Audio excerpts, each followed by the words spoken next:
We've decoded 11 elements of the Great Awakening map. The solar flash at the apex of the torus. Pyramids at the Earth's wave nodes. Inner Earth as the counter-torus. Free energy as the centripetal cone.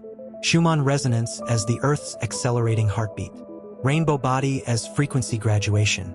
Controllers as the low-frequency maintenance system. DMT as the implicate order access molecule. Saturn as the boundary frequency. AI as the mirror or the maze. Atmospheric engineering as the antenna disruption. Every element is the same phenomenon described from a different angle. Every element is one aspect of a torus completing a 26,000-year breathing cycle. Now we decode what the map puts at its center.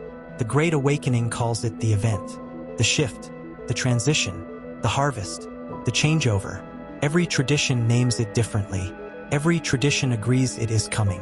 Every tradition says the same thing about what determines the outcome for any individual. Not location, not resources, not preparation in the physical sense. Frequency. Walter Russell described the event using only physics. He called it the moment when the universe's centripetal phase dominates completely, when all the energy that has been radiating outward for 26,000 years reverses direction simultaneously and begins its return to the apex.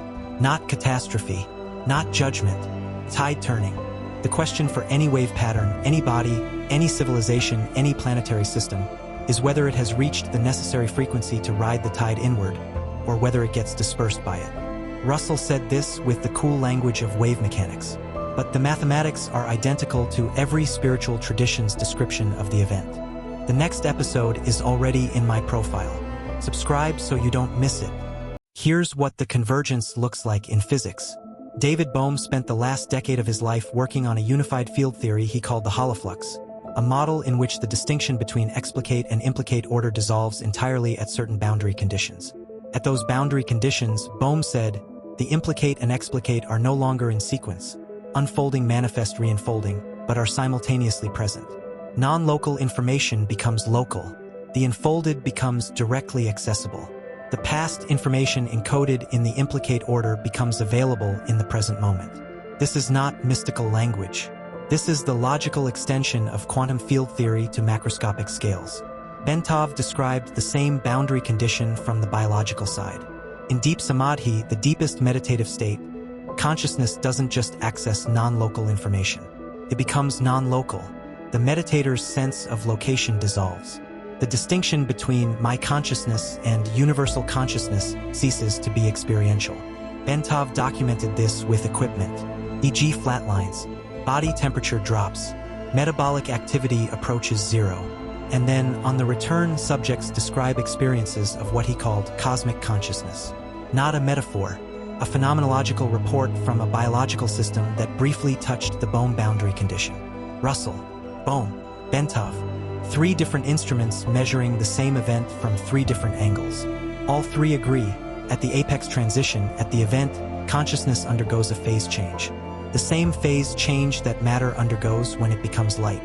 The same phase change the sun undergoes at the moment of the flash. The next episode is already in my profile. Subscribe so you don't miss it. The map doesn't end with the event. This is the detail that most analyses of the Great Awakening map miss.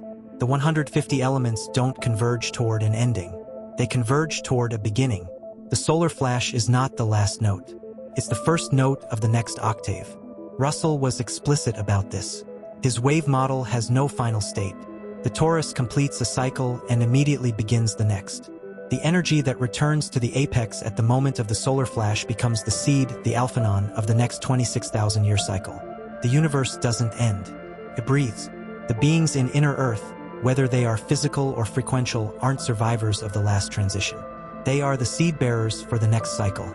The humans who graduate frequency at this transition become the Agartha of the next cycle. The rainbow body isn't an ending. It's an enrollment. The Great Awakening map's ultimate message isn't, this civilization is ending. It's, a new civilization is beginning. And what you do right now determines whether you're in it. Not as a spectator, not as a survivor, as a tuned instrument at the frequency of what's coming. Russell said the universe has a voice, it speaks in waves.